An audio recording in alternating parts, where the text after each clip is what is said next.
Hello, everyone. My name is Meryl. I'm an addict and an alcoholic. Hi. We're going to open this meeting with a moment of silence for the still suffering addict, followed by the serenity prayer. God, grant me the serenity to accept the things I cannot change, the courage to change the things I can, and the wisdom to know the difference. And to read who is an addict is Rick.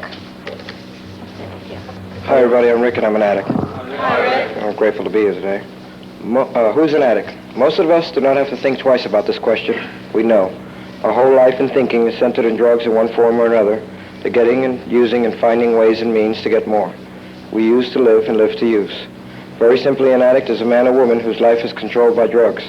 We are people in the grip of a continuing and progressive illness, whose ends are always the same: jails, institutions, and death.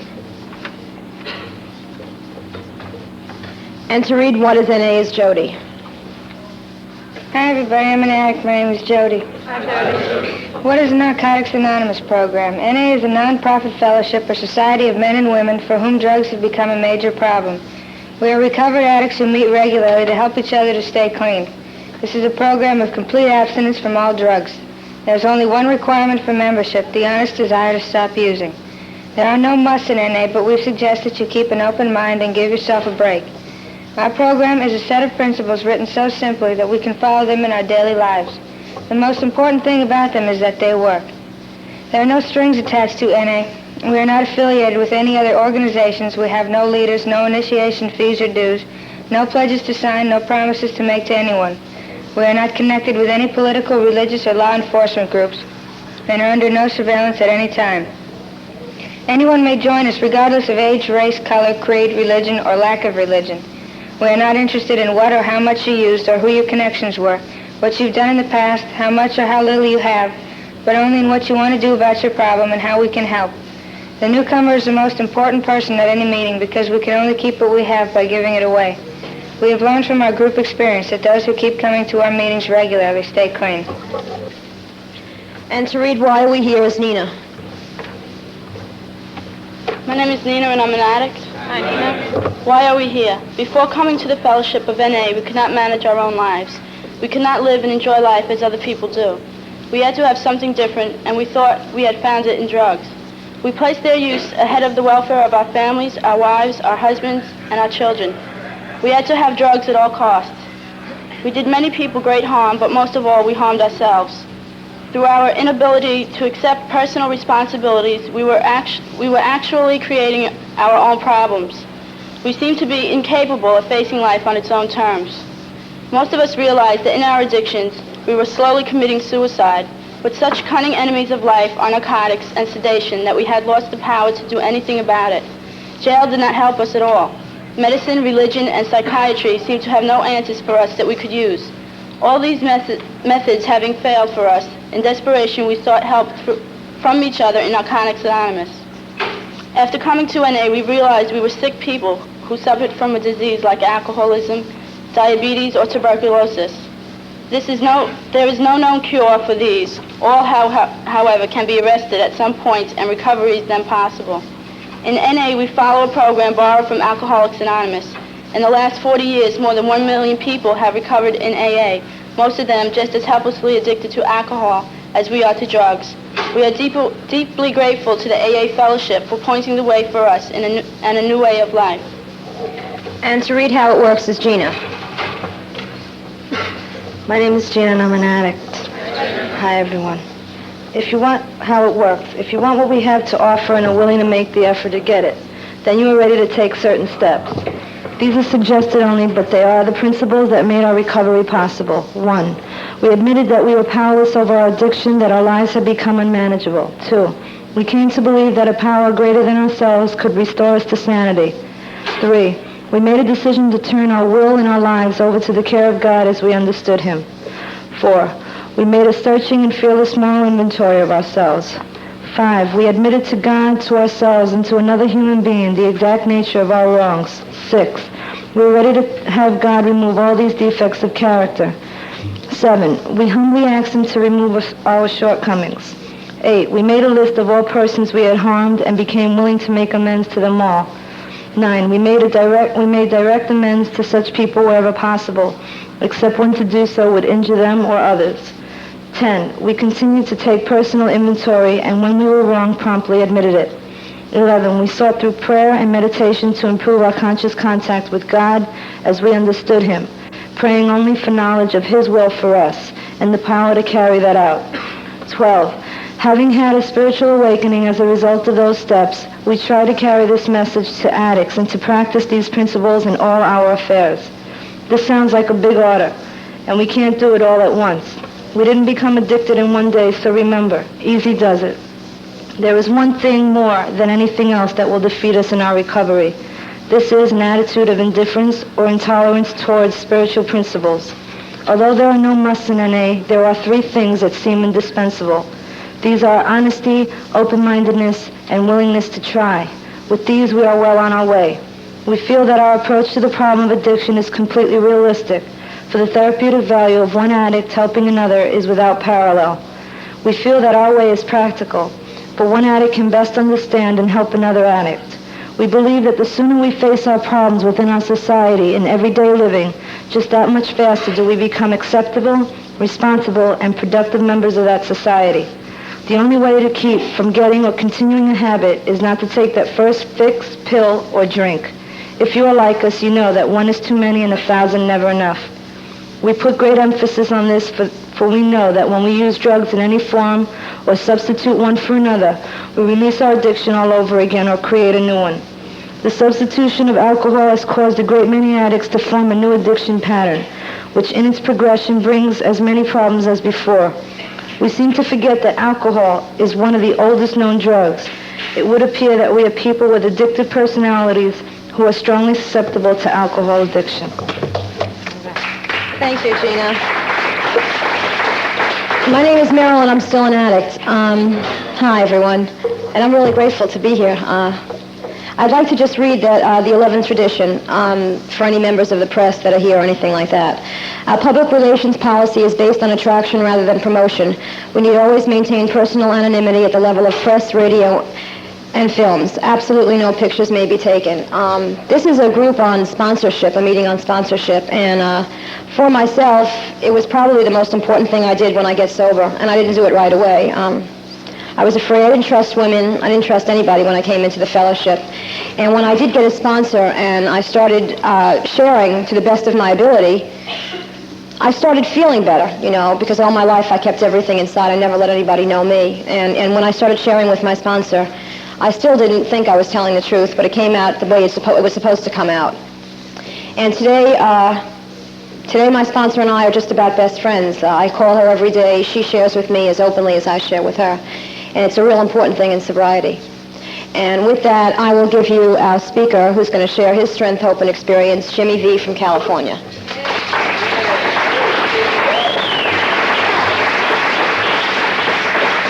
Hi. I'm Jimmy V, and I'm an addict and alcoholic. Well, you see, like your sponsor always says, you got to get involved, And they asked me 6 months to come if I wanted to come over here and be a main speaker, And I kind of,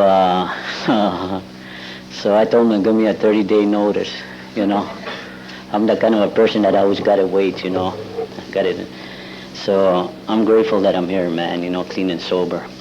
So I'm going to share a little bit about myself, and then we'll go on with sponsorship to see if I'm an addict or alcoholic or anything like that, Because a lot of us, after we get clean and sober, man, we just forget where we came from, You see a lot of people, man, that believe, sometimes, it took me a long time, but sometimes I hold inventory on a lot of people that ain't worth a shit, man, After they clean and sober, man, they're too good to take a newcomer or something to a meeting, And I'm going to share a little bit like I used to be, and then from then on, because we got to talk here about an hour, and I'm going to be as honest as I can with you, Okay, I came from California, and I was born in California, and then my father used to be an interpreter for the Supreme Court. So we landed up in New Mexico, and that's where all my problems started,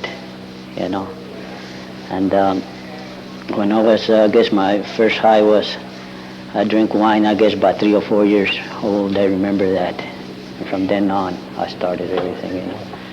And I'm a little nervous, you know, you got to excuse me. A lot of people that come up here and say, hey, man, I can handle it. That's all bullshit, you know. They just don't say it like it is. You know, and my sponsor told me, man, if you're that nervous, man, say a prayer before you even start, you know, and everything will fall in place, you know. Yeah. So I'm going on 6 years clean and sober now. You know, I'll be jumping back and forth, you know, because I haven't had a good 4 hours sleep since I left California, and that was Wednesday, you know.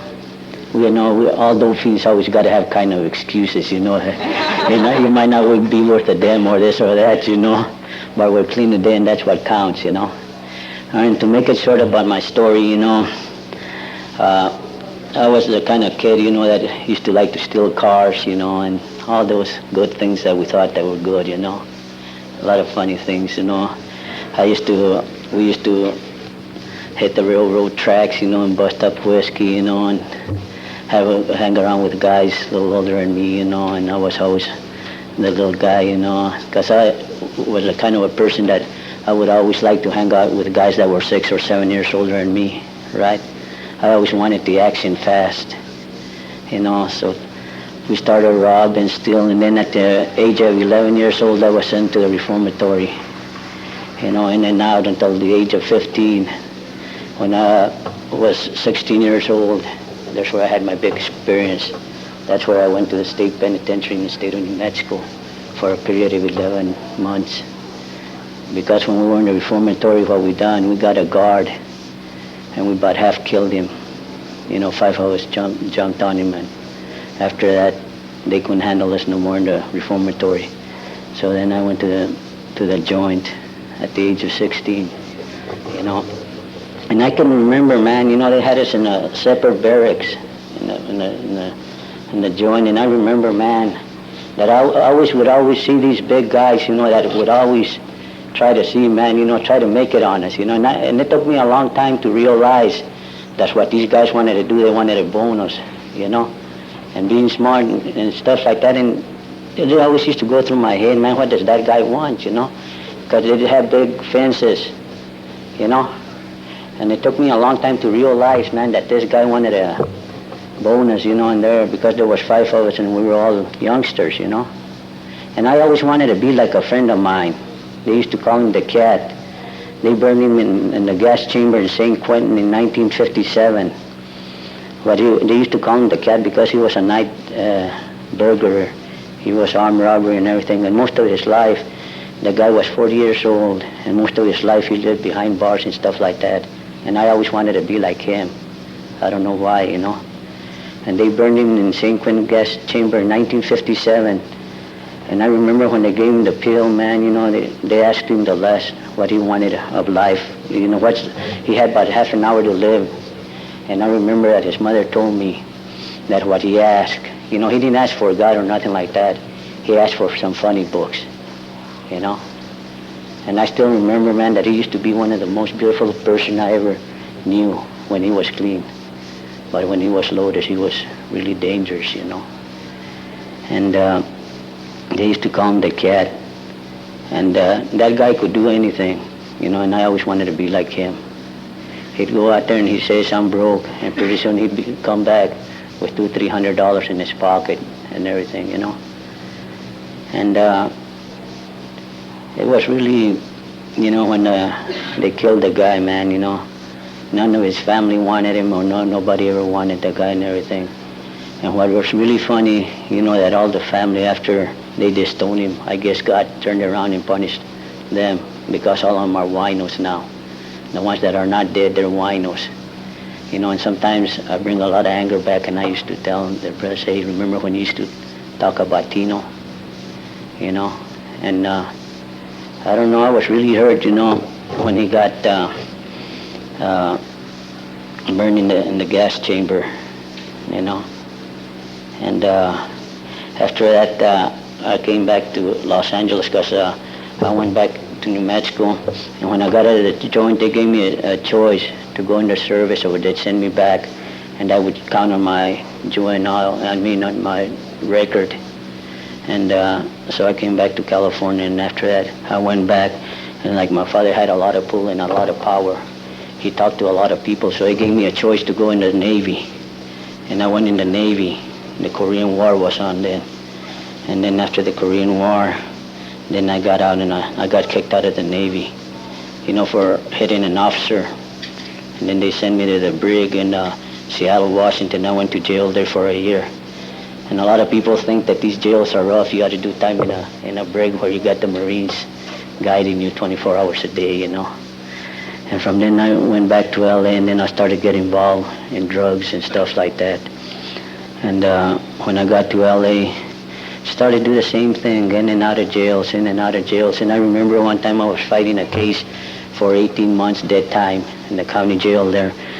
And every time I'd go in and out, I'd say, hey, I'm never going to go back to jail, man. And I'd come out, the old tape going over and over. And I'd go in there, and 2 weeks later I'd be back in jail or in reform school in jails and this and that, man, Until I didn't want what you people had at all, man. I didn't want recovery. I didn't want nothing, because I didn't know how to ask, or I didn't know how to say, hey, I need help. I'm a sick man, Because being a land, sometimes you got to have that macho image, man, that you can be replaced or this or that, and you want to have that tough image and everything. And I was introduced to the program by the grace of God, I guess, and the judge, because I was in here for 3 years. And the way I got here, I ran 2 highway patrolmen out of the freeway, loaded. I was coming down the San Diego freeway, going to Long Beach as loaded as I could. I was loaded on Red Devils and other stuff. And when I went to court, man, they looked at my record. And I remember that the judge was hollering at me. He says, hey, I don't want to hear your case in here. Let's go in the chambers. And we went in the chambers, and he talked to me, man. And there was a lot of people from AA and NA helping me out. I didn't even ask for help. I guess they saw my record and they say, hey, this is a sick dude, man, and he needs help, And what happened, they sent me there for 3 years. And I was going to meetings, and I still didn't want what you people had, And then I'll start to talk about my sponsor, because my sponsor's an old Irishman.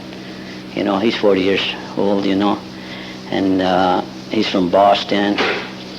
And it's Danny O'Mahony, he's from Boston. And his funniest thing is that after he sponsored me, he never sponsored nobody else. That's how bad it was, I guess. I remember that I was still out in the street, man, and I was dealing in stuff like that.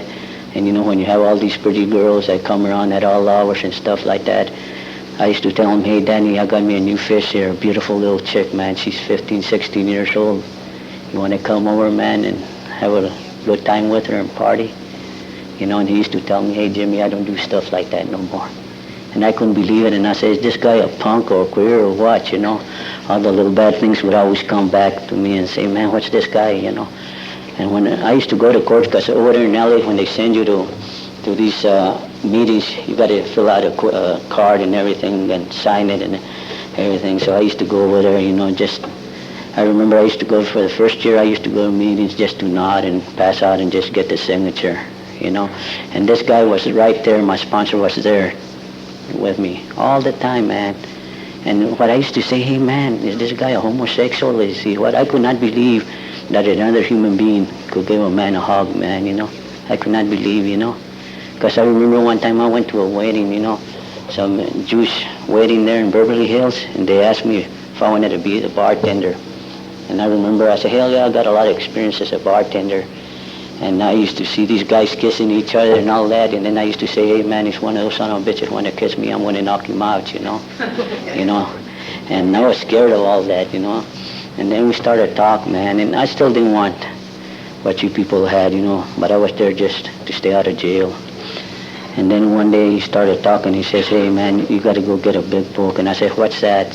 Why take me to get a big book, So we were going, and I was shaking like a damn leaf, and I had a gun, because I went to these meetings with a gun, playing crazy. I was still half sick or sick at all, And I carried a gun in these meetings for 2 years, and that was all behind fear, And he took me, and for 2 years this man worked with me, man, and worked and worked and worked, And he would always promise me, hey, Jimmy, man, if you can go a year with clean and sober, man, I'll buy you a Porsche, And I used to trip with him, man. The pigs will see me on the damn porch, they'll put my ass in jail, man. And this guy worked and worked and worked with me, man. And then, like I say, hey, man, what do I know about talking about sponsorship and stuff like that, because right now I sponsor 4 kids, and it's really heavy, man. That's really important in people's life, is a sponsor, Without a sponsor, I could never make it. I wouldn't be here alive today if I wouldn't have had a sponsor.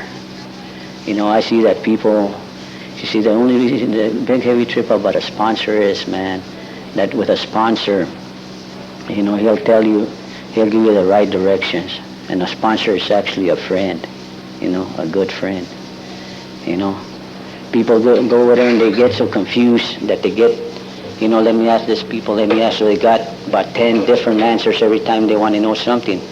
And that's why you got your sponsor, You get your sponsor, you get him to the side and you say, hey, Danny, man, how can I solve this problem, You don't need to get advice from nobody. The only thing they can tell you, because every time you're going to get advice, somebody's going to tell you different things, And that's why your sponsor, your sponsor actually is, to me, I call him Papa. I got different names for him, But with him, I wouldn't be here today talking to you people about sponsorship, man.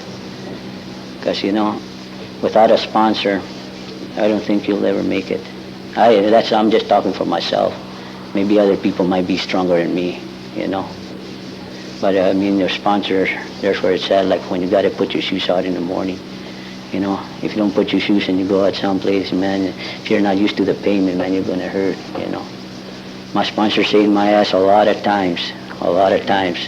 And he never said no to me, man, He never did. Because it's a big responsibility. I know that a lot of people, they just want somebody to say, hey, he's my sponsor. I got a sponsor, I sponsor, right now, I sponsor 6 people, At one time, I sponsored 14. And I took off to Florida, man, and most of them left, when the cat's away, they might have to play, That's the way it is, And out of those 14 that I was sponsored, I left on, I think 6 are in the penitentiary, and 2 are dead, And that's what happens, man, when you leave these programs, because you'll end up, And that was one of the biggest life right there, And another thing that he really talked to me about is relationships in the program, at first year and stuff like that, because going through feelings is another thing that's heavy, man. And my sponsor, he was really a trip. He was one of the baddest guys in Venice, drunk.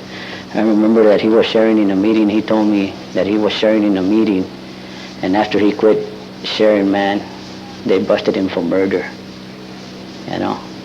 It was really weird. He said that there was 8 cops over there waiting for him, And I owe my life to this man right now, because without him I couldn't make it. It's that important to me. That's why I never ask other people, or if I'm really hurting, I might ask him, hey, how can I solve this or that? And I always like to get sponsors that, like my sponsor, I had him since 77, since I cleaned up, and I have never changed sponsors. But, like what I do about sponsorship, like people ask me all the time, like I go to VAs and I go to hospitals, and you see a newcomer that comes up right away and wants you to sponsor him. You want to be my sponsor? And I take him to one corner and I pat him and I say, hey, give yourself a break, man.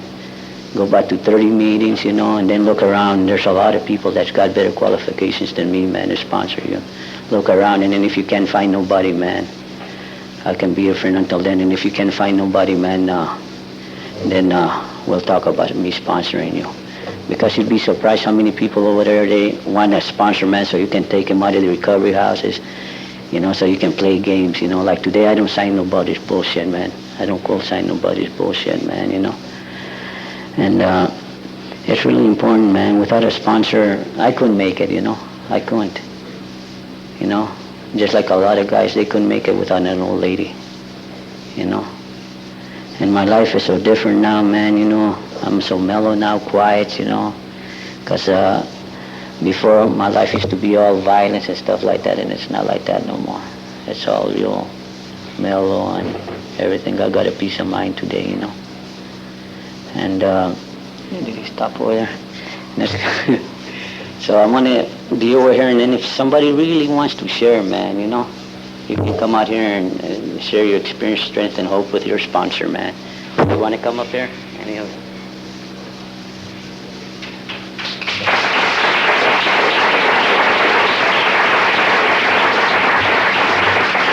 I just want to say one thing. If anybody wants to buy brunch tickets, you got to buy them now. Okay. My name is Van. I'm cross-addicted. And I really identify, especially with that macho stuff. And I had a hard time getting a sponsor. I think I came in the door backwards. I was in AA for a number of years, and I rationalized that it was okay to do little drugs, and that as long as I don't drink, it's okay. And I didn't have a sponsor, and I had a sponsor a couple of years before that, and he moved out of state, whatever, and I wasn't doing, working that program. And I was also a counselor for I'm a union delegate. And part of my job on the committee was to counsel alcoholics and drug addicts. And I was turning people onto grass. I was telling the guy who was having a hard time with booze. I was, talk about Mother Nature, and it's okay. At least you're not drinking. And I programmed, an ounce of good shit for a month on paper. And it lasted a week. And then I was dealing. And I was, I was bagging stuff in my office, and maybe a guy just walked out after counseling. And I went on to, what I call soft drugs, the Tunals and Second-Alls and all the shit. And I went downhill for like a couple of years. And on this job, I had about 20 volunteer counselors work for me. And one of them, he's here today, thank God, he's my sponsor. He says he confronted me. I tell him I went to him. We still haven't straightened that part out. One of us hasn't got the honesty part of the program. It's probably me. But I went on drugs because I wasn't working the program that I was in, and that was Alcoholics Anonymous. I didn't have a sponsor, And so I always had to reserve a piece of any program for myself to keep in my back pocket. This way I had some control. And I know today that that's not the way to do it. I had to surrender. I had to, probably my sponsor is right. I went to him and I surrendered. Oh no, probably I'm right and I surrendered to him. He says he came to me. Whichever. But it's been 5 years, and it's been a good 5 years. I got remarried. My first life was wiped out. Got a baby, like a year and a half ago. It's really beautiful, And I got myself, and that's more important than any of it. And it's only because of my sponsor. My wife is in the program. I'm grateful for that. I was telling her maybe about 2 years ago. I said, I got like 10 years knocking around AA, and a couple of good years I was really working the program. And now I resolved my drug issue, and I go to a lot of meetings, and I'm pretty active. And nobody asked me to sponsor them ever in 10 fucking years. One rejection, I mean, I really did. I felt rejected, like I thought I was a piece of work. And so she says, well, what do you do when you meet a newcomer? I said, I give them my phone number. And she said, do you ever take their number? I said, no, I never do. She said, maybe that's the answer. And then I realized that if I took their number, that means I have to call them, And it's a commitment, And I wasn't ready to make that commitment, I guess. But I took her advice, and I started doing that. And I started not only giving my number like a big shot, hey, here's my number. Usually on my business card, And maybe I'd scratch my home number on the back of it, and, give me a call, you have a problem. Or before you pick up a drink or a drug, give me a call. And that's not the way it works. And when I started getting their numbers, and I started calling those people that really needed help, the beginners, the newcomers, people started to ask me if I would sponsor them. And it worked, And I got fired. I did a 12-step meeting out in Long Island last night. And in the audience, I was a little nervous doing it. And in the audience was a guy that fired me a couple of months ago as a sponsor. I said, oh shit, him doing a 12-step, this guy fired me, But I was honest, and I brought that out at the meeting, and the guy laughed, and he said, don't feel bad. I fired the guy that spoke earlier, who was really solid program guy. And I guess what I want to say is getting a sponsor is essential. It was for me, and it changed my life. And if there's any one ingredient that changed my life, it was sponsorship. But making the commitment to be a sponsor, that's important too. Because there's only so much, so many of us, and if we don't help each other, we're going to miss the boat, right? And if there's anybody out there doing what I was doing, just giving their number out, waiting, sitting back, and waiting for phone calls, that's not the answer. The answer, for me at least, was to get their number and make a commitment and call them and just say, hey, how you doing today? And I'll tell you the truth, I don't do as much as I'd like to, And I don't want to stand here and say, you do as I say, not as I do, but I do it, On occasion I do it, and I'm sponsoring a couple of people, and it's really a good feeling, And I just want to thank you all for being here. Thanks. Have we got any girls over here? I know there's girls that need a little talking up here too, man, and talk about your sponsor. I'm pretty good in putting out the finger too. How about you coming up here and talk about your sponsor?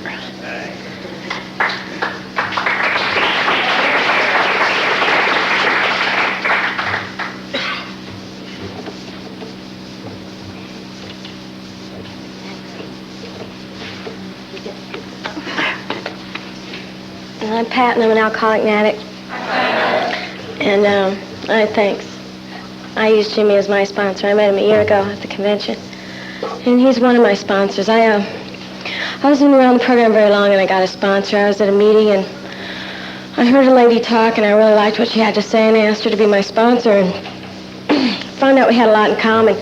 And the one thing that probably came out the most is that we both hated men. And if there's anything, I've seen in her, and that's one thing that I didn't want to hate men, because I seen so much of it in her, and I could relate to it, and I've worked really hard on that. But she helped me a lot. I was in the program 6 months, and I got married. And if it hadn't been for her, a year later I was divorced. And if it hadn't been for her being there beside me, I don't think I would have stayed clean. She's not in NA, but she supports NA where I come from. NA's pretty small. Sponsorship has been really important to me, and this week earlier I had a chance to give a young lady a one-year medallion back home, and that really meant a lot. But one thing I found out with her and a couple other young ladies I sponsored is that she really wanted to stay clean. There was another young lady I was sponsoring, and we had a hard time relating. She's like 23 years old and had 3 kids. And she'd call me up, tell me all about these kids. I don't have any kids, and I couldn't relate. And it was really hard, but I had to tell her to find a different sponsor because I didn't feel I could help her. And I didn't feel like she wanted to stay clean, and I felt like I was wasting my time. And I don't know if anybody else has been through that, but for my sanity and my serenity, and my sobriety and clean time, I had to let her go, and that was really tough to do.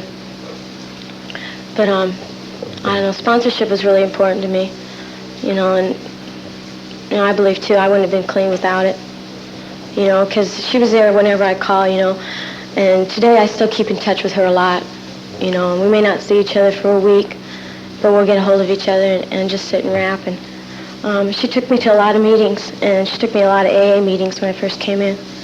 I went to NA meetings, and I almost got her going to NA meetings for a while, but she had a conflict with a lot of the people. She couldn't get along with them very well. But she's old enough to be my mom, so that was another area that helped me out a lot, was with my mom. She could explain to me why my mom felt the way she did about some of the things in the past and about my dad that I couldn't understand. I couldn't sit down and talk to my mom about, and she could explain that to me, where my mom might be coming from, And that really helped, and if it wouldn't be for that, I wouldn't be as close to my mom today as I am. But that's all I got. Thanks.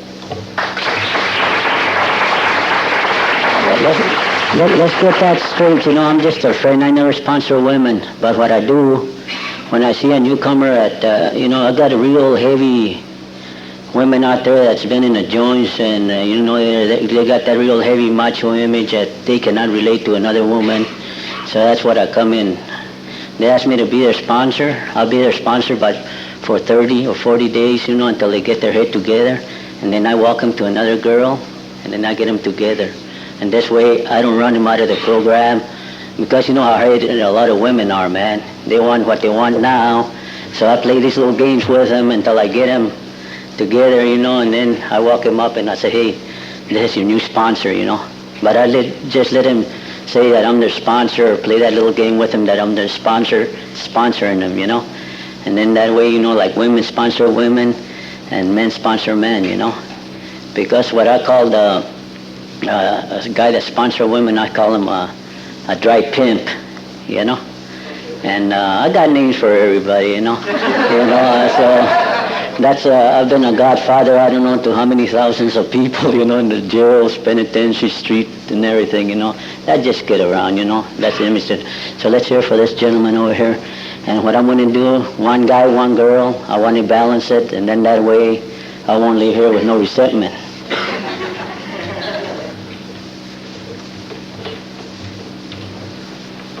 Hi, I'm Jeff, and I'm an addict. I just started introducing myself that way a few months ago. When I was in treatment, they taught me to be chemically dependent, and I wasn't ever comfortable with that. And for a long time, I was a dope fiend. And I don't know, it was just after my year in July that I got to thinking that I'm not chemically dependent because I don't depend on chemicals anymore to get through the day. And I'm not a dope fiend anymore because I can walk into a store today and buy something. And for a long time, I couldn't do that. But I am an addict, and I see that disease in me every day. And probably the single biggest help, other than, you know, my finding a higher power, is the help I got through my sponsors. I have two. One is older. He's been working program for a long time, about 35 years. And the other guy is somebody that I could relate to, like in my using. We both had a lot of the same behavior patterns, and he lives out of state, but, you know, luckily I've been working and my phone bill runs high. I use them both. And I get from one what I can't get from the other. And, you know, but what I get from both is honesty. And what I've done, you know, I've had the opportunity to sponsor people.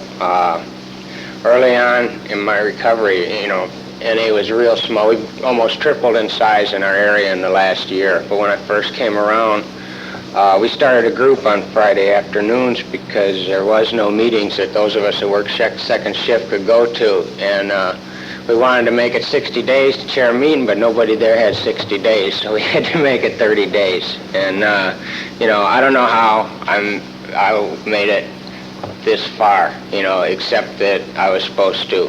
And because, you know, a lot of the ways that we had to do things, you know, I don't recommend to anybody. But for a while, I used to tell people that came in that had less time than me that I can't sponsor you, I ain't been around long enough.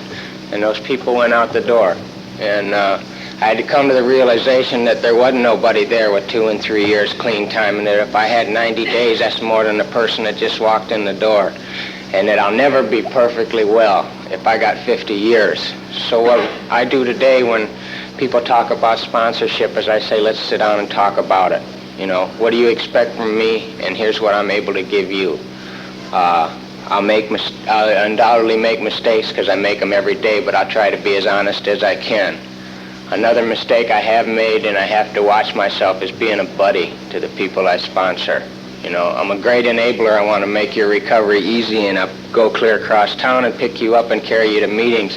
But when I couldn't pick them up, they weren't showing up to meetings. And, you know, I was cheating them out of the pain and the dignity of working their own recovery program. And I've seen a lot of people go out simply because they didn't have to work hard in the beginning, so when things got hard for them, they didn't know how to deal with it. You know, and I shared that, you know, how important my sponsors have been to me, and I've got one guy I've been sponsoring for about 8 months. He'll have a year in it, October 1st, and you know, he's given me a lot. And in another sense is that people that I sponsor keep me on my toes, because nobody's going to do your inventory for you like the persons you've been telling what to do, you know. You know, when I screw up, they just seems like they love to point that out. And I got to be humble enough to say thank you instead of fuck you. But, you know, I also don't sponsor women. I have a wife in the program, so it's real easy for me to point them in that direction and say, you know, you talk to her, and if I happen to be there, I'll talk to you or talk to me at a meeting. But at 2 in the morning, if you need somebody to come over and talk, it better be her, because I'm still pretty sick. And, you know, I got to know that. I got to know myself and my own limitations. You know, I can feel that God's within me, and I got a lot of spirituality, but at 2 in the morning and she's looking good and I'm tired and lonely, you know, I'm capable of most anything, and I got to realize that. I got to know my own limitations and what I can do and what I can't do. And I don't want to talk here all day, but one other thing I want to tie together is that I used to think that people that I sponsored or did 12-step work, any kind of 12-step work with, their staying clean was some kind of plus or minus as to what kind of a sponsor I was, and I found that that's not it at all. You know, it's my attempts in carrying the message that makes it a success. You know, whether that person stays clean or not, that's up to a power much greater than me. And as long as I'm willing to get up there and share with that person, as long as I'm willing to pick up that phone at 2 in the morning, you know, then I'm doing all that I can do. And, you know, the rest is up to them. But I had a hard time dealing with that for a long time. Thank you. Have you got any girls I want to share? I got a pretty good friend. You can come up here. Do you request? How about you? You want to come up here? Yeah. You never request to drink.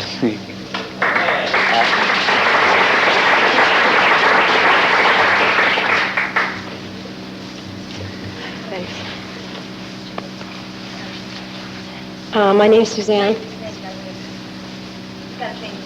Can you hear my heart? My name is Suzanne, and I'm an addict and an alcoholic. I was really looking forward to coming to this meeting today because sponsorship has really been what the core of the program is about to me.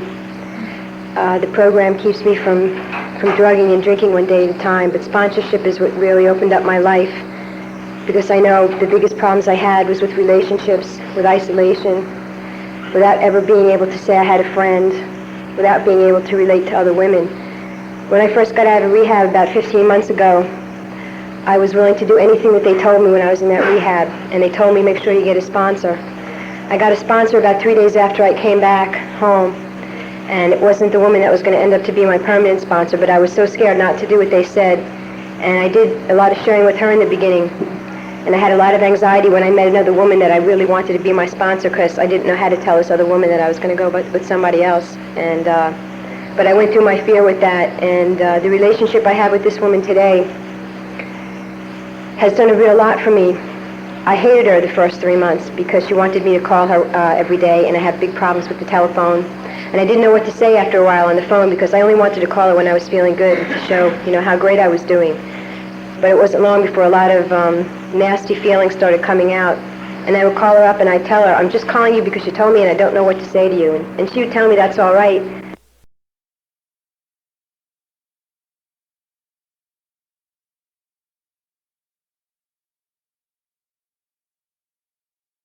And she would tell me that's all right. I want you to call me and get used to it so that if something really heavy does come up, you don't have to think twice about picking up the phone. And it was important because she got to know every detail in my life, which a lot of people in the rooms, you can't do it because you just don't have the time. So she can look at me and she knows if something's wrong, if I'm bullshitting her or not. And after about 6 months of sponsorship with her, I came to like a block. All of a sudden I really was uncomfortable with her, and I realized a lot of it had to do with fear of really becoming intimate with somebody. I think I came to realize that I had a lot of fears that I'm going to share myself with another person and they're going to end up either leaving me, or they're going to go out and pick up a drink or a drug, or they're going to turn on me some way, because that was always my experience. My experience with friendships ended when I was about 12. You know, I had a girlfriend or whatever, and one day they weren't my friend anymore and they were with another clique, and I decided I don't really need people. I can do it on my own. And when I would look at other people that had friends for 20 years, I said, that's amazing that people can be friends for that long. I mean, after 3 to 6 months, I had really no use for people anymore. And I was very afraid of women. I saw them as somebody who was competing with me, or I was competing with them. And I really didn't know how to handle it that much. Today, with my sponsor, we've kind of sponsored each other now, and that makes me feel really good. I asked her in the beginning, and I told her I didn't want someone that was going to be on a pedestal. I wanted to see her as a human being. I didn't want her not to talk to me when she was feeling bad.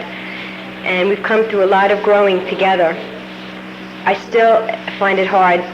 I say I don't have many friends. I have friends in the program, but not deep friendships yet. But this is where I learn about becoming close with people and sharing people. I still, when I'm with people, I come to a point of sharing and I feel like I have to run away. Like I don't want to I'm too scared to get too close. I'm too scared that they're going to see that what I really am, or how bad I really am, and they're not really going to want to be around me anymore. But that's going little by little. Somebody shocked me about 2 months ago in the program and asked me to be their sponsor, and I was driving the car. I felt like I was going to drive into a pole. All I could say was that I would try. This person has a lot of other problems besides drugs. But I guess God put her in my life. Both of us have been in mental institutions, and I could relate to a lot of things that she says. But I have a lot of fear, I guess, like that man said before, about committing myself, about thinking that I have anything to offer to another human being. But I know that that's a lot of growth that I have to go through, and it's a lot of fear that I have to go through. And they tell me that I'll stay straight from helping somebody else out. And I used to have a lot of anger when I talked to people in the rooms and they wouldn't follow suggestions or they wouldn't come back. But today I know that sponsoring and talking to people helps me stay clean, and that I can only carry the message and I can't carry the addict. And I just want to thank you all for listening to me. Thank you. Do you think that today I can handle the rejection? Now you come on, Rick. But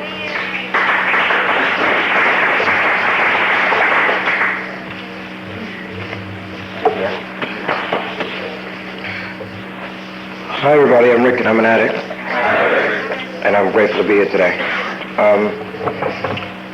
Probably one of the most important things that happened to me after y'all people wrapped that warm blanket around me was that somebody special was put in my life, my sponsor. And I regard him as a gift, a treasure. More than anything else, he's like somebody that, for a while I looked up to him, and I put him on a pedestal. And there was, after we got to really know each other, he was one guy that opened up to me, and he wasn't afraid. And more than anything else, I wanted what he had. He had an unshakable amount of faith, and he gave me a swift kick in the ass when I really needed it. He gave me love with no strings, and he was there for me when I needed him. After being around him and pumping him for information and his experience, strength, and hope, he went through a rough period, and he was able to share with me on a real human level, not so much as a sponsor to pigeon type of thing. It was more like a human being to human being, and he was hurting. And it was amazing that I was able to be there for him, and that I was able to say some things to him that he really needed to hear, not what he wanted to hear. I too, well, I don't know if anybody else here feels this way, but I suffer from a real chronic feeling of a lack of self-esteem. And for a long time, I didn't think I had anything to offer anybody. And people would ask me if I would sponsor them, and I would turn them down flat, because I didn't think I had anything to give. I didn't think my recovery was of any quality, okay? My sponsor kicked me in the ass, and he told me, listen, if you really want to stick around, it's about sticking your hand out to a newcomer and hanging on and reaching forward and pushing the old-timers that are around and helping them too, because that's the way this program works. More than anything else, he's given me a chance to kind of like grow in my own time. He didn't try to work my program for me, and I'm glad to say that he's let me do whatever it is that I've had to do, and he's always been there for me. And I, in turn, have been blessed with 4 people that I sponsor today, and they are probably 4 of the most dynamite guys that I've ever met. You know, these guys are so willing, and they keep me on my toes. They really do. They call me on my shit, and I've come to believe that it ain't just about talking the talk, you know. It's about walking the walk, and in all areas of my life, I have to practice these principles, and these guys help me to do that. I imagine when I take an inventory, I look back at these guys every single day, and they help me more than I help them. They help me to get out of my own shit, you know. When I'm obsessed with all of the self-centeredness and the selfishness, they come to me, and most of the time we can laugh afterwards about what Mickey Mouse problems we really do have, you know, because the reality of the situation is we could, the guys that I sponsor, we sit down just about every single day, and we can ask each other honestly, did we pick up? You know, if we didn't, we're winners, and that's where it's at, and that's the way it works for me. These guys they're amazing. They really are. I can't be responsible for their recovery, you know. Were I to do that, I'd have to be responsible for their relapse.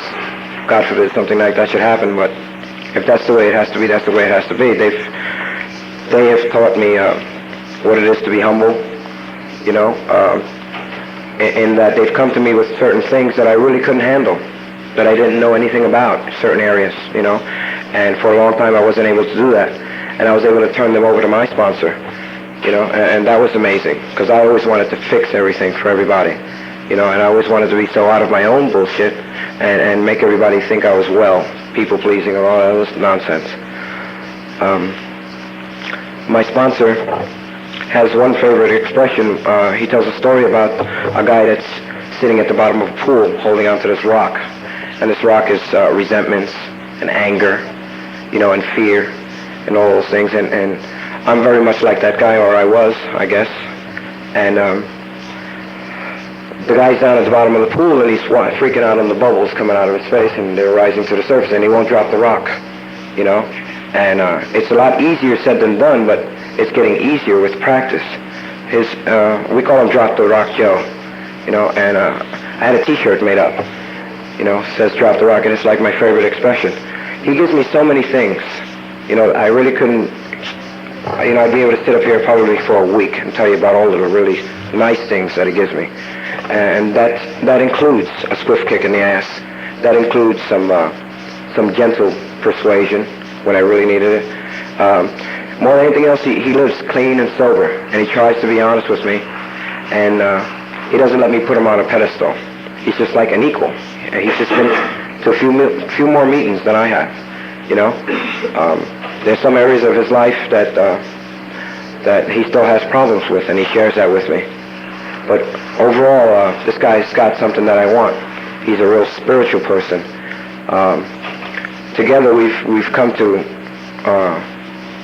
realize that more than anything else, that we're all the same, and if we don't both keep plugged into the spiritual part of this program, which is like taking a real inward look and searching for the higher power in each and every one of us, he calls it doing an inside job, that we're lost, you know, and I want that from him every single day, and I ask him to teach me. I ask my God to speak to me through him, and the people that I sponsor, I don't ever ask them to do anything or suggest to them to do something unless I do that myself.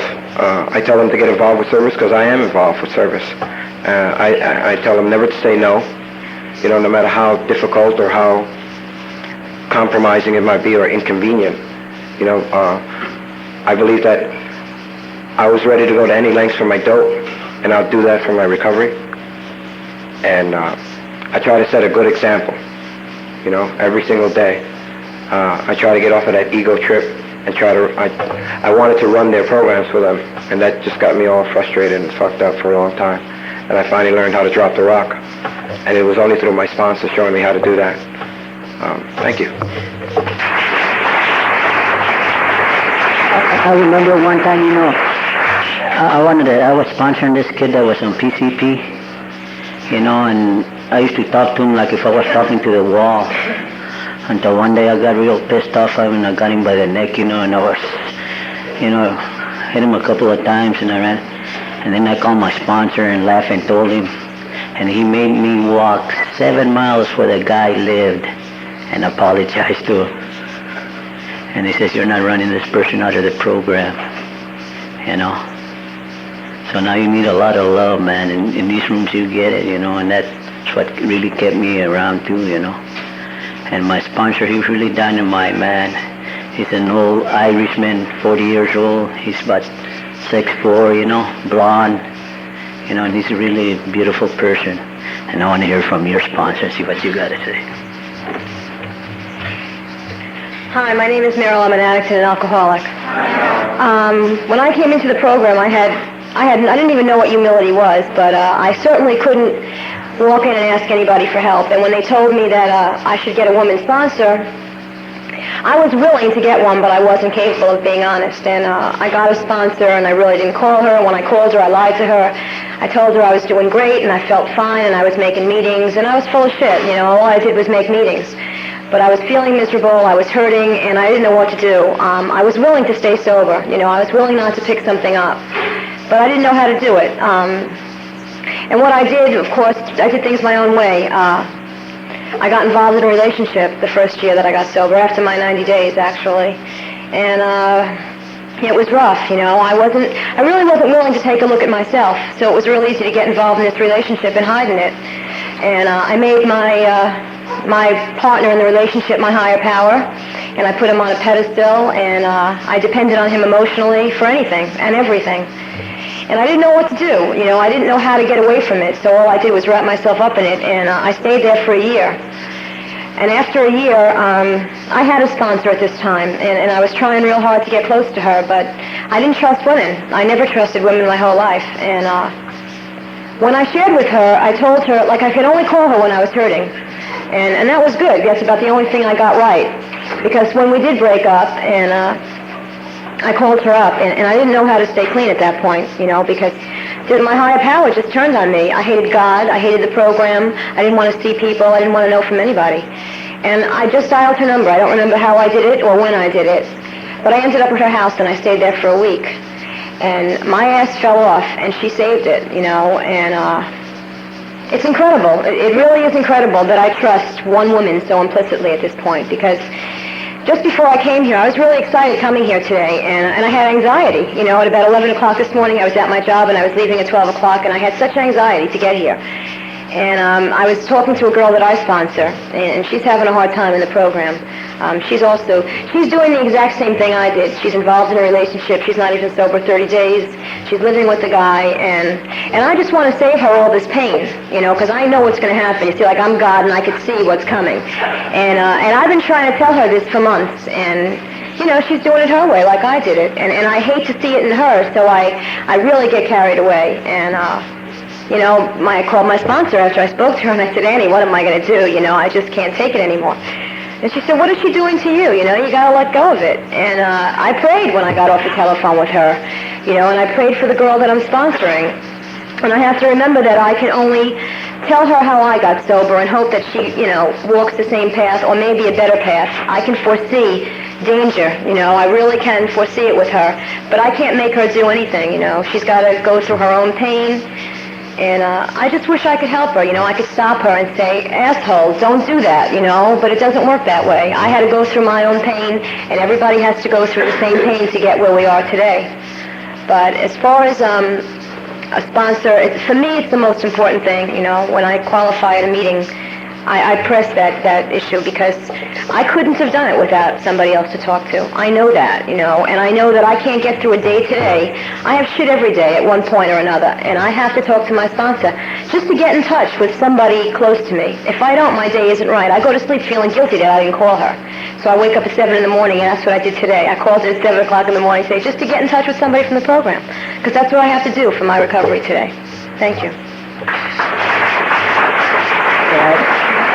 Got any gentlemen up there I want to share? There we are.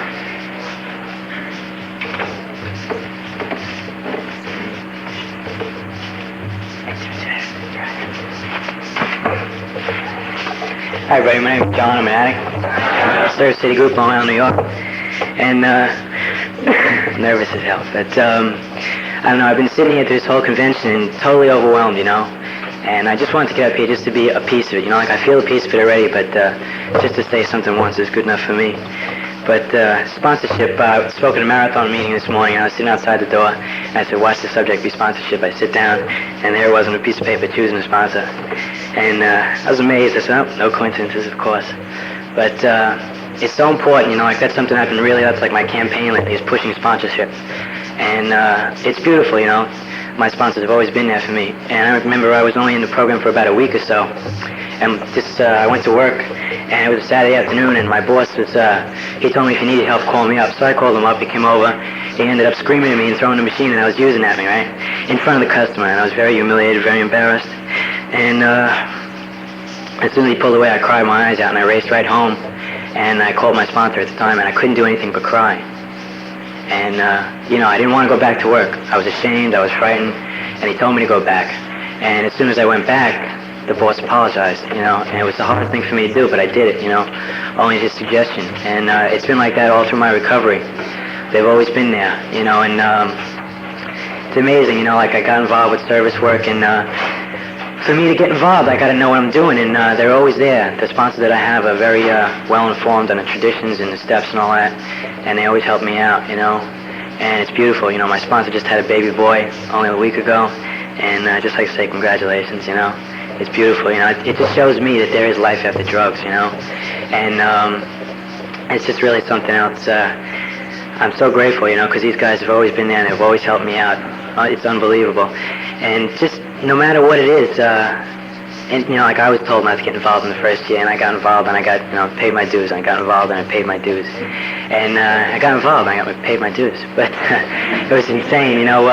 One sponsor always says to me, he says, you know, just do as you please, you know, just don't pick up. He says, you know, whatever you feel comfortable with, and you know, a lot of times, you know, I call him anyhow just to make sure, and I have two sponsors now, and one guy I'm getting really close with. One guy I've been close with for quite a few months because he's been my sponsor for about a year and a half now, and another guy that I'm getting so close with, and it's beautiful, you know, because he was sponsoring another member of my family, and I was very jealous of the fact that they had a very close relationship and I didn't, but I know that takes time, and it's getting there, and I'm so happy with that, you know, and it's beautiful. Just, you know, NA New York is kind of new, and you know, people, you know, I've been around for a little while now, and people out on the island with the same kind of time as me, everybody's sponsoring people. I'm like, well, what the fuck's the matter with me? Just like Van, you know? I didn't know what was wrong.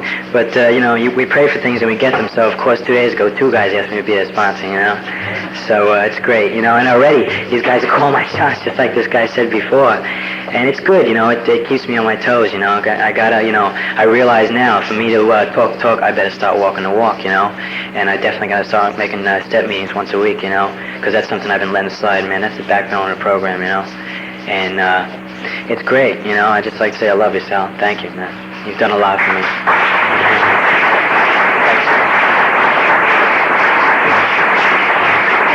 You want to come up here? Do we have another lady in there that wants to share? How about one of you back here? Come on. Either one of them.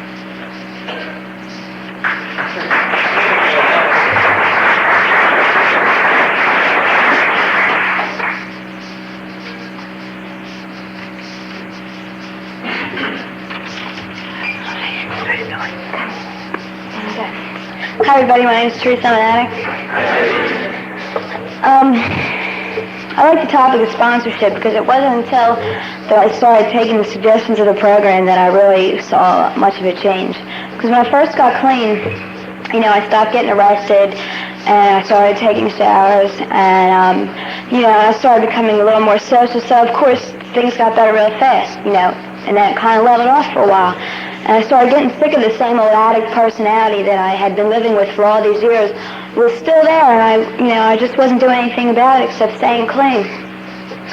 And maybe I didn't hear the suggestions as much, or I wasn't ready to hear them, but I started hearing that I had to get a sponsor, and then I had to work the steps, and then I had to do, you know, these things. And I was a little more resistant on getting a sponsor because in my area,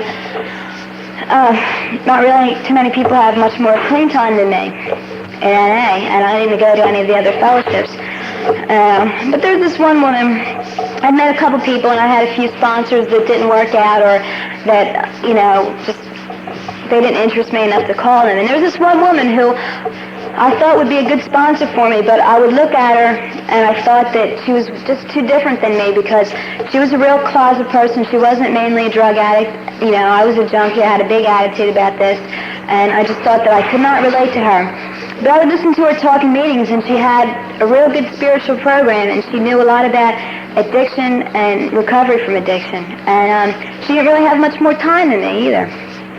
But she started working the steps real early on and just had a lot of knowledge about it. And I had a year and a half before I, bothered to do this. But once I made this decision to, get a sponsor, work the steps, and really, take direction, that I started seeing a lot of growth in myself, and not just, on the outside, but on the inside. I didn't really need to thrill seek as much anymore, and I had a sort of inner peace, and I especially needed it when I got to the 10th step, because, meditation and God and all that was just a really hard thing for me, and I would sit down and I just couldn't do it, and she was, the only one who really seemed to be able to help me, grasp the spiritual part of the program. And as far as, I don't, some sponsors say call every day. I don't call my sponsor every day. I never did. And, but it works out all right, and I don't think there's any set rules on how, somebody's got to sponsor someone. And I don't know, she mostly helps me with my the steps of the program, and we talk about life, but she never really says, Teresa, you have to do this, or this is what you have to do. She gives me direction, but she doesn't tell me what to do, if you can understand what I mean.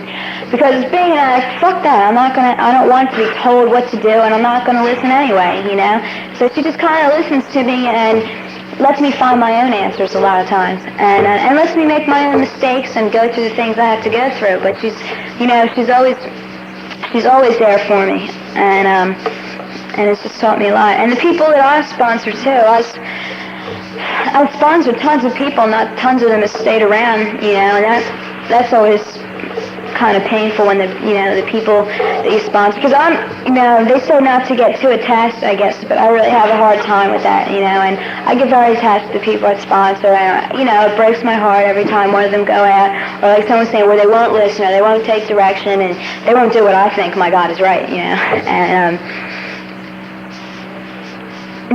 it's a lot of things, but working with other addicts will teach me a lot about myself, and it has, brought all my defects of character right out in front of my face, and it's, taught me how to really work the program and to practice the principles in all my affairs, That seems to be a thing I keep coming up with this weekend. I don't know, but it's been really good being here and seeing, everybody and being able to share with y'all. Thank you. Hey, Joey, come up here. Yeah, go. Yeah, that's a good thing, when you have a sponsor, and when you're real brand new, you got to call him once or twice a day. But when you have 5 years and up, call him about once a month. I'm an addict. My name is Joey. And first thing I like to do is have everybody smile. I'm from Miami, and Jimmy told me he was chairing this meeting. He called me a few months ago, and I was real grateful to hear that, because this guy's got a lot of love. And we got close out in California, and at times he's come to Miami. He's a beautiful person, and in a way, this is like a sponsorship thing too, because it's somebody I can dump on. And I found that being a sponsor, that I ran this ego trip that I'm not supposed to be hurting, and I can't show these people that I'm hurting, and it was a bunch of garbage. And it's all right for me to even say to them that I'm not, perfect. And they said we knew that anyway, My sponsor is somebody that I asked when I came in the program. I was refused by 2 people, and this was the 3rd guy. I set him up and I asked him to be my sponsor in a way that he couldn't say no, and it worked. And I haven't had to get another one since. I have to remember that I'm not a therapist. He is. I'm not. And any suggestion that I can give any of my babies is that, to look for the God in things, that in decision making, that ask yourself, would it be all right with God? Am I going to hurt anybody? Am I going to hurt myself? And if they all check out, go for it, And I found that to work. I try to treat them all different, because they are all different. I think that everybody I sponsored has lived with me for periods of time. All of them not the same amount, some of them very short time, some of them very long. I have one long-termer right now, and I wish I was here before because he probably spoke and I'd like to know what he said. But did he say drop the rock? That's the key point, because usually when I see one of these people that I sponsor, and I know they're going to fuck up, you ever get that happen to you? You say, they're not doing that right, I know he's going to mess. I don't pull it to him. I don't go to him, and I don't say you're going to fuck up, because I don't believe we tell people what to do around here. When they come for help, they come for help, and that's it, And then comes a point of surrender, just like my addiction. Nobody came and grabbed me out of the streets. I came for help. Then I was teachable, and that works for me.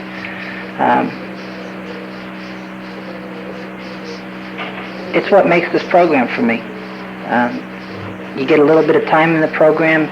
I did, and I said, is this all there is, I took the suggestion on relationships for the first year not to get involved from my sponsor, so I waited 52 and a half weeks and got involved, and I found out that I'm sicker than others. I'm still involved, and we're all close. It's like a family, It's like a fellowship inside the fellowship. And they all don't call me all the time. I don't call them all the time. A lot of times they run from me. A lot of times I run from them, But the bottom line is that I'm always there. I had one guy that ran in and out of my life like a tornado about 8 times. He just came in recently, and I even had a fight with this guy. I had a fist fight with him, and I felt real bad. And I went out, and I found him down at his aunt's house, and he hadn't used yet. And I went up and I made amends to him. He split to California. He came back again. And if this is what the guy needs in his life, is somebody to come back to Miami and dump his shit on every 6 months, I'm there for him. I'm not going to say no to anything in this program. I don't want to have to live guilt. This program's teaching me to live comfortable. And one shot of heroin can kill somebody real quick. And people go out by what you say. My sponsor said to me that I might be the only big book or the basic text that anybody might ever read. I heard a guy in AA say somebody asked him a question. Bud, you've been coming around here 25 years. Why do you come here? He says, I'm getting ready for those who are getting ready. And God damn it, I better be ready. And I think that's why we're all here, to pull each other through. It works both ways. And thank you, Jim.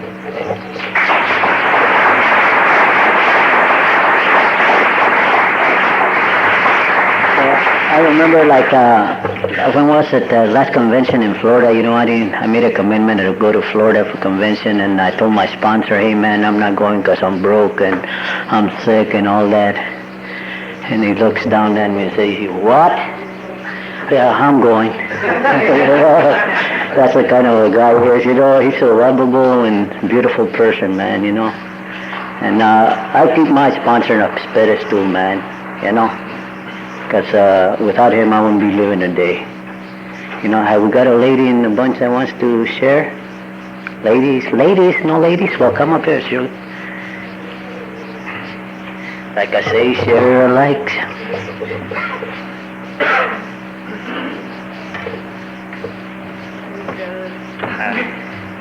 How you doing? My name's Mary, and I'm a drug addict and alcoholic. It's gonna freak me out just being up here. I just wanted to be part of all this. This is just too much. Sponsorship. I guess I was sober. I don't know how long I was sober and clean before I found my sponsor. It wasn't too long. I don't know. I think God just had me walk up to this lady who I'd seen around. And I asked her, and I used her right from the beginning. And if she was in bed with her boyfriend, man, she'd get out of bed and talk to me no matter what time it was. My first couple years in the program, like most women, I guess, with women, I didn't get along with them. Like a lot of people used to have to pray that were around me because I was like so nuts. And she knew if I was pissed off at her or was having a hard time and I wasn't keeping in contact with her, I was in trouble because she was the only person I really trusted. And when I found out she wasn't, perfect, which I thought she was in the beginning, I think it blew my mind. But the relationship we have today is like we're good friends. She's helped me incredibly. And I think, like, for me, like, people used to ask me to be their sponsor, right? And I always thought I didn't have nothing to give, and what would I say? And, like, the first 5 people I sponsored, they got loaded. And, I thought I didn't have enough patience and tolerance and all like that. They used to drive me crazy. And talking about their boyfriends, talking about this, talking about that, not even talking about, like, wanting to get loaded and stuff like that. And today, like, I used to go to meetings loaded. I used to, like, leave meetings and get high. I had a hard time, getting this program. And that's why I think, like I sponsor people now, and, like, one of the greatest rewards is meeting people like myself, who I know have, like, all these walls built up and everything, and getting through to them.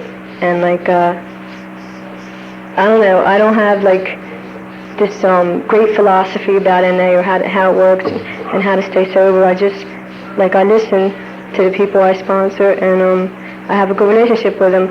And it's just, mostly it's like my example, like, I can do it one day at a time, and I can be crazy and I can be nuts, but, like, when it comes to, like, staying clean, man, that's like the most serious thing I ever did, because it's saving my life. And it's just like, I think listening to them too, like, I made every mistake possible that you could make. Like, the first year I made a whole lot of major decisions. I moved, I started going to school. When they said about relationships, though, that was fine with me, because, like, I'd had it with fucking men, they kiss my ass, but like, you gotta make your mistakes. You gotta do it your way. Everybody has their own program, and it's just so neat. Like, all of us being here for the same fucking reason, and that's all I had to say. Thank you.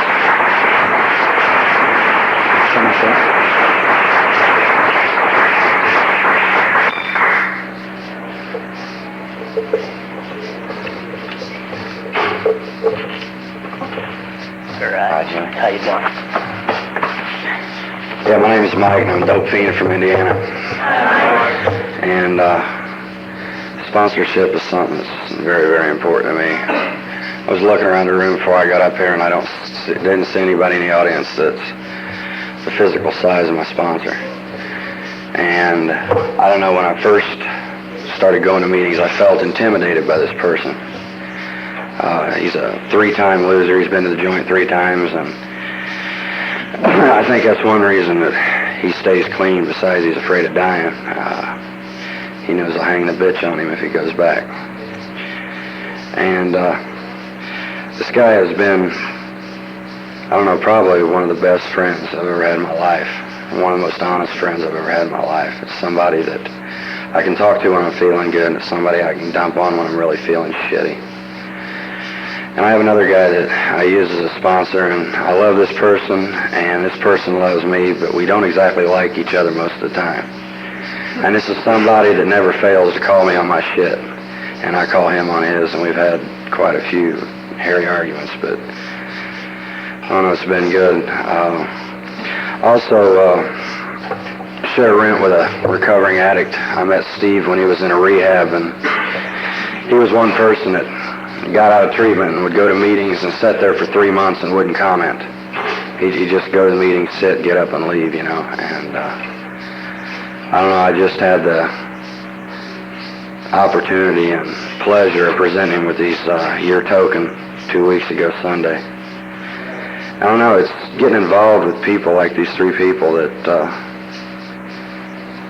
shows me how this program works. I've got one cat that I sponsor, and I've sponsored him now for a couple, 3 months, and I don't know, he's a fairly honest person, and he really wants to stay clean, but one thing I caught him doing was going to one sponsor and dumping on him. If he didn't like what this cat says, he'd come to me, trying to get me to tell him it was okay or something, And I told him that, I didn't want to get caught up in that. Myself, Dan that's sitting there, we go back to this rehab that we were in sometimes on Tuesday nights and sit in there with addicts and alcoholics and their families, and it's like a self-help group, and you give people feedback, you tell them what you hear. And Tuesday, before I left Indiana Wednesday for here, so the night before I left, I was at this rehab, and this cat was sitting in this group, and he took off, and I thought he was sitting there telling his story, but what he was doing was trying to make his wife, that's pregnant, sit next to him, take a fall for him in front of this group, and wanted all of us to help him make her take this fall, And everybody called him on his shit, and I, for one, really reamed his ass real good. And I was shocked to death because after this rehab meeting, he comes up and he says, "Hey, you think you could help sponsor me?" And probably the only thing that I told him at that time that I hope he remembers is, I says, "Look, man, when I came around, I said, I was real sick. I said, you may think you're sick, but I was a little bit sicker than you are. You can make it. I think you have the desire to stop using." But I said, in this program, you've got to reach out for help if you really want it. You're not going to have people busting down your front door to see how Andy is. Andy's going to have to call people. Andy's going to have to go to meetings. He's going to have to talk to people. And one other thing I share with the people I do sponsor is one thing that Perk, my sponsor, shared with me, and that's to take it slow. And if there's two people in this world you can't lie to, one's yourself and the other one's your sponsor. Thank you.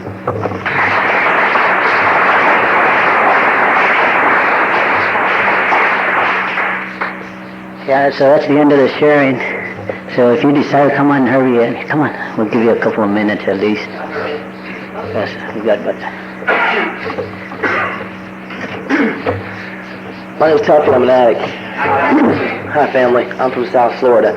And the one thing I wanted to say is that in Narcotics Anonymous, in the meetings I go to, and other meetings in other states, I really don't hear hardly much at all talked about sponsorship. And it is very important. It is essential. It is one of our tools, one of our essential tools we have for recovery. And we think we're doing okay without it until we get one and we see how much better it is and how do we make it all those other times on our own when I can't and we can. And sponsorship is in like direct contrast to what I did in my active addiction when I was using, where I wouldn't listen to anybody, or take anybody's advice about anything.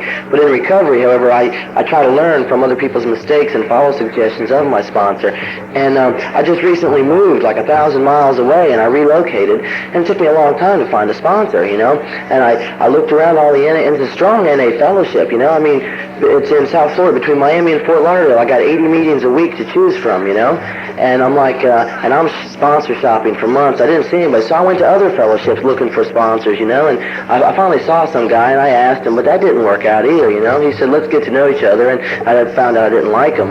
And I went on, and this one guy, he hadn't been clean much longer than I am.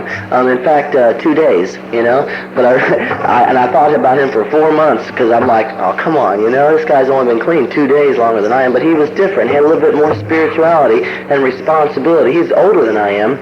And he's just got a little bit more manageability to his life than I do. In fact, he stayed home, and I came to the convention, and because I'm still not that manageable yet, but I'm still, I'm happy, joyous, and free. But what I wanted to emphasize was the importance of sponsorship, how essential it is as one of our tools of recovery that a lot of people don't really talk about much, and they'll casually mention, like, oh, my sponsor said this, but you don't hear how important it is and how rewarding sponsorship is, where my sponsor has been, where I'm going, where I'm headed. And, I want more out out of this program, more and more and more, and you never get there. You never get 12th step, graduated, quit going to meetings and social using, you know. That never happens. I got a disease that I'll always have with me, and I want to grow more and more, and each day more will be revealed. You can quote me. And so I just wanted to emphasize that sponsorship is an essential tool for recovery. I believe so. I see a couple people nodding, and I'm sure they'll agree with me that it really, really is, you know. And Narcotics Anonymous has all I need to recover from this disease. It's got empathy. Narcotics Anonymous works for me because I can relate. And that's the bottom line, you know. And there's love in here, real love and honesty. Narcotics Anonymous is very honest and open, and we really love each other. And we learn to hug and touch and show each other that we love each other without having to have some kind of image or, you know. I mean, fuck society. We invade a place like this, you know, and these people have never seen anything like the likes of us. And we're out there hugging, and we're out there kissing and everything and loving, and a lot of it is real honest love, you know, real unconditional love that this fellowship gives me. And I just want to share about sponsorship, you know. It works. And get a sponsor if you don't have one. And get a sponsor in Narcotics Anonymous. That's all. Thank you.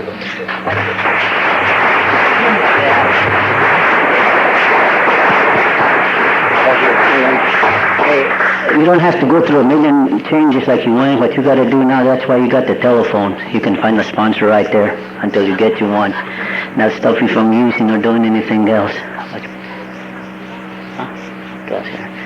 So we have a couple of minutes, so I'll finish saying what I got to say about sponsorship and stuff like that, you know. I hope I've sounded all right, you know, when you haven't had too much sleep, you know, like I always full of excuses, you know.